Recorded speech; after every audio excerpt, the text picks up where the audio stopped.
Panahon ng Administrasyong Duterte nang umusbong ang e-sabong. Kasabay nito maraming sabungero ang naiulat na nawala. Itinuro ng whistleblower na si Dondon Patidongan ang negosyanteng si Atong Ang na siyang mastermind. Pero pinaghahanap pa rin si Atong Ang. Kaugnay ng balitang yan, makakausap natin sa linya ng telepono si Cha Lasco. Siya po ay kaanak ng nawawalang sabungero. Magandang hapon sa iyo, Cha. Hello po, magandang hapon po sa inyo lahat. Cha, anong nararamdaman mo ngayong hindi pa rin mahagilap itong si Atong Ang? Siyempre frustrated po kami kasi gawa ng hanggang ngayon po wala pang nahuhuli o sumusuko kasi alam na po naman natin na talagang darating tayo sa puntong magkakaroon ng warrant of arrest. So tataka lang kami bakit hindi na monitor itong si Mr. Atong Ang yung tinuturing nga siya na ngayon ang most number one fugitive or wanted po siya sa atin. So nakaka-frustrate lang po. Oh, pero Miss Chia, eto, may marami ng paraan para mapabilis nga yung paghahanap dito kay Atong Ang na may pabuya na binigay ang DILG at nandiyan yung hotline, may mga wanted posters. Pero para sa inyo ba, kontento ba kayo sa nagiging takbo dito sa sinasabing manhunt laban kay Atong Ang? In fairness po sa ating government, no, talagang they're doing their best para mahuli naman itong taong to. Kaya lang siguro baka may mga ilang-ilan na nakapagpalusot dito o kundi naman talagang magaling si Mr. Atong Ang para maitago ang sarili niya. Pwedeng nandito lang siya o isip ka na baka nasa hotel lang itong taong to kasi hindi natin alam kung nasabi niya minsan sa interview kay Noli Di Castro, may-ari siya ng mga junket sa mga hotel, yung mga parang junket sa casino. So, baka nandun. Di ba?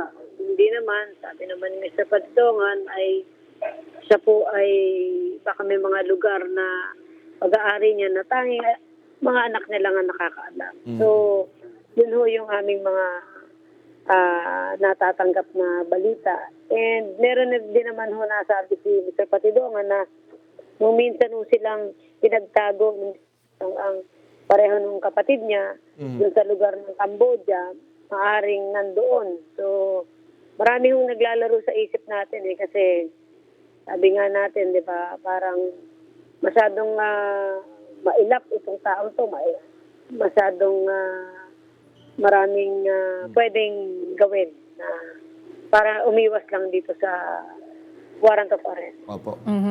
At sa kabilang banda naman, nasa kustodiya ng CIDG ang 21 sa 22 akusado sa kaso ng mga nawawalang sabungero. Ano naman ang iyong reaksyon dito?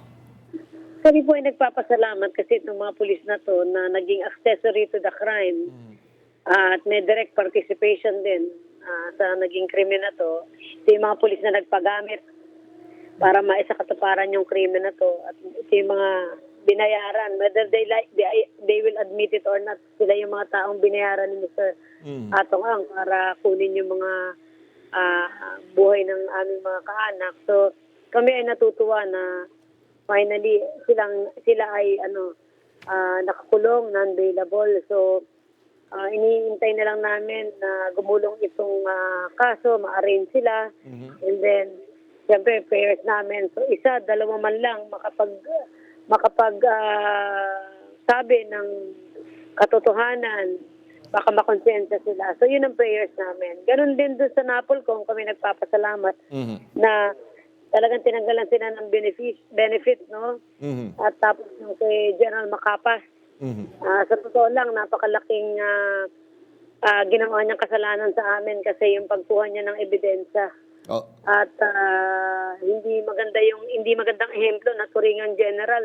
Minsan lumapit pa kami dito sa taong to, yung grupo namin, excited siya na kukunin niya yung mga kapatid ni Mr. Patidongan, yung pala kukunin niya kasi may masamang balak din pala. So hindi imagine coming from the PNP yung pumatay, PNP rin yung nagliligaw, PNP naku, sa totoo lang, hindi naman sa nilalahat namin yung pulis. Pero Opo. aywan ko ba kung bakit itong mga pulis na to ay binigyan na ng magandang benepisyo pero talagang Mhm. gutom na gutom sa power, gutom na gutom sa salapi. Oo nga. Sa totoo lang, sobra. Ito po, Nakakapagsalit po. okay, Miss Chia, di ba alam naman natin na nangyari ito is, kung di ako nagkamali, panahon pa ng dating administrasyon, kung saan, maraming agam-agam dahil agam-agam kayo dahil hindi nga umuusad yung kaso. At syempre, marami nga dati na interview na sabi, marami sa inyo ay natatakot. Pero ngayon, masasabi nyo ba na, do you feel safe ngayon dahil nahuli na yung 21 sa 22 akusado, tingin nyo ay safe naman po kayo?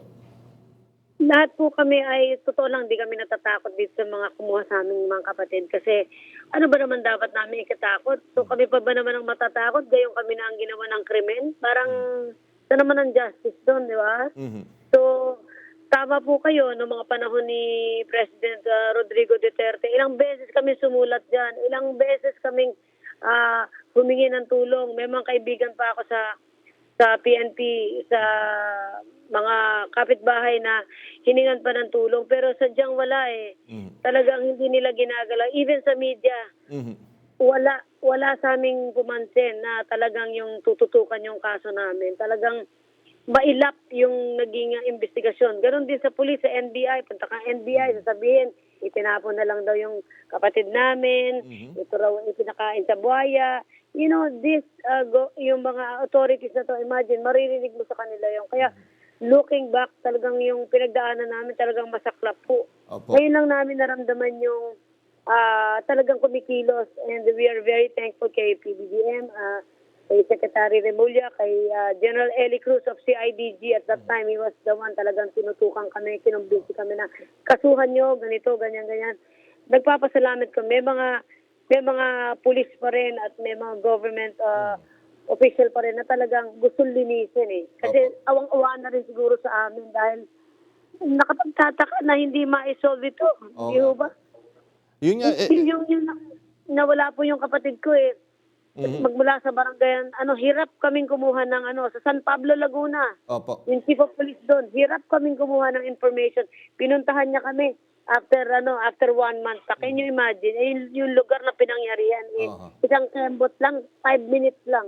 Oo nga. Yung sa bahay ng kapatid ko. So, makikita niyo, sir, binaboy nila yung, sorry for the term, but pero talagang sadyang wala kang mapupulot, wala kang mahihita dun sa naging takbo ng investigasyon. Pero Talagang, Miss Chia, tatanong ko lang, dyan sa yung nawawala yung kapatid, may update na hubad? Kasi di ba hiningan na kayo ng mga DNA samples at ima-match doon sa mga nakitang buto. Sa inyo po ba may update na? Binag-match na po ba? Or meron ho ba kayong kilala na isa pang biktima na naghahanap sa kaanak na posibleng nag-match? May update na po ba sa parting to iyon? be honest, yung aming DNA, gusto namin paulit yun. Kasi sana yung pagkakuha nila ng DNA, ngayong marami na silang butong nakuha, ulitin. Kasi hindi naman lahat sa amin nakuha na ng DNA. Okay. Hindi ko ba? So on the spot, kung pwede nga, may second, third opinion pa. Opo. Pwede, ibang bansa pa ang kumuha. Kasi sa sobrang walang katiwala namin, sa sobrang question mark, laging credibility, hindi namin maiisip na pwedeng mag-match eh. Pero kung talaga seryoso, yung andito yung mga buto, andiyan kami, pipila kami, kunan nyo kami ng DNA sample, on the spot makikita natin. Possible po yun. Opo. Sige, anong mensahe nyo na lang po sa ating pamahalaan, sa mga otoridad na ginagawa ang lahat para ma-solve nga itong kaso at mahuli itong si Atong Ang? Ano pong mensahe nyo sa kanila? Kami po ay nagpapasalamat sa mga pulis na dedicated, talagang hinahanap. Salamat po sa inyo. Sa mga tapat na nagsiservisyo sa Pilipinas para makuha itong si Mr. Atong Ang. Salamat po sa inyo. Ganon din yung aming mga kasamahang mga Mrs. Sabongero families na patuloy pa rin sumusuporta, hindi nagpapaareglo, solid pa rin. Salamat. Ganon din kay Colonel Eli Cruz, PBM, at saka kay Secretary Remulla. Sana ho, talagang matutukan po. Ganon din yung mga sa Navy. Sana ho, patuloy po na kumuha pa sila ng maraming mga evidences. Sige po. Nako, maraming salamat po sa inyong oras na binigay dito sa Arangkada Balita, Miss Chia Lasco. Maraming salamat po at kami po ay kinukunan yun ng aming site Sige para po. sa aming naging katayuan. Opo. Thank you po. Ingat po kayo.